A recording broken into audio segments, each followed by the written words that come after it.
things I love about my husband. I'll tell you a couple of them. One of the things I love about my husband is that one time, when he went food shopping, he came home with 18 tins of custard.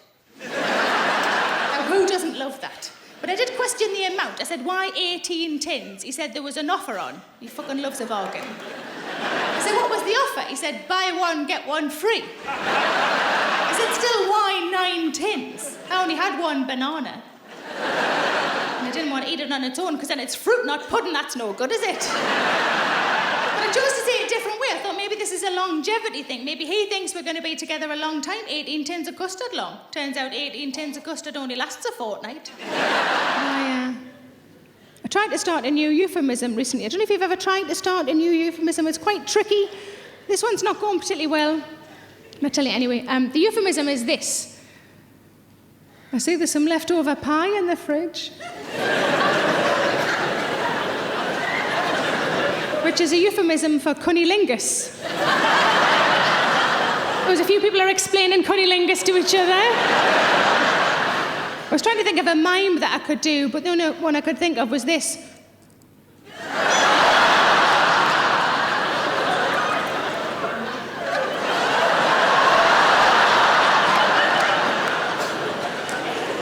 But I see there's some leftover pie in the fridge. Doesn't really work with my fella, because he's generally a very hungry man. As soon as he realises that there's no actual pie in the fridge, a light goes out in his eyes.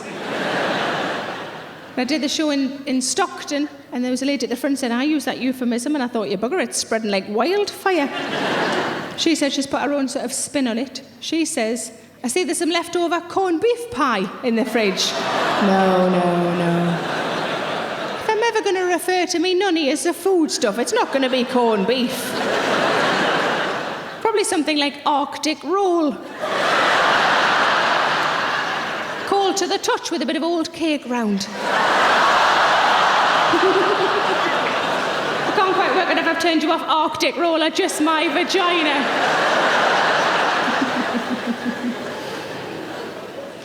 Let's gauge your age in the room. Give me a woo if you're under 40. 40 and above? There's a lot more of us. We can take them, can't we? The kind of party that was on offer to me in the 70s and the 80s would be this. 6 friends maximum. And that's the sort of amount I would have struggled to fill at that age. Somebody would have to bring their cousin just to make up the numbers. In your house, wasn't it always in your house? And your mum or a mum, someone's mum, would prepare the food. And by that I mean they would cut it all into cubes. So it could take part in the hedgehog.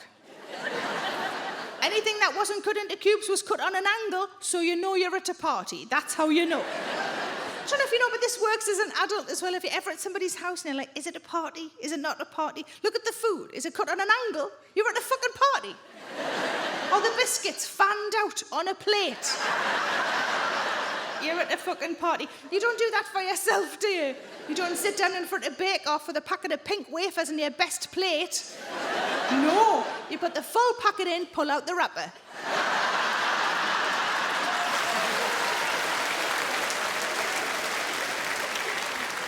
No, I think because I was in a restaurant with my friend and I said, I like it in here because they've got multicoloured food. And she said, I think you'll find they're called vegetables.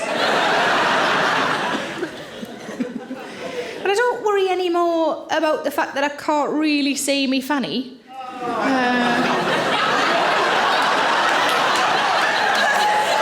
Just thought, if my fanny or all fannies make you feel quite sick, sir.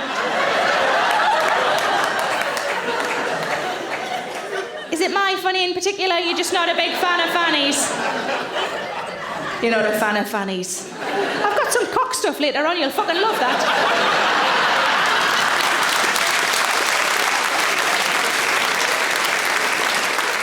I looked at was owned by a couple who were getting divorced. It was very sad, and it was the husband who was showing me around, and I'd realised what was going on straight away, and I decided just to go through it very quickly because it was clearly painful for both of them.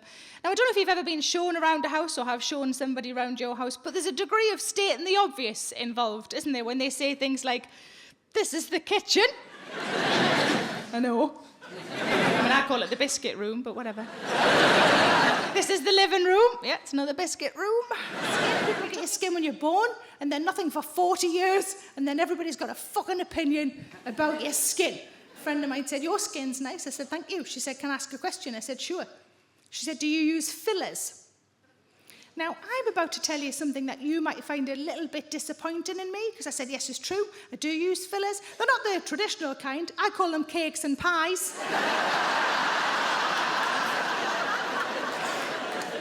I put poison in your face when you could put lovely things in your mouth. I just don't understand the logic, I really don't.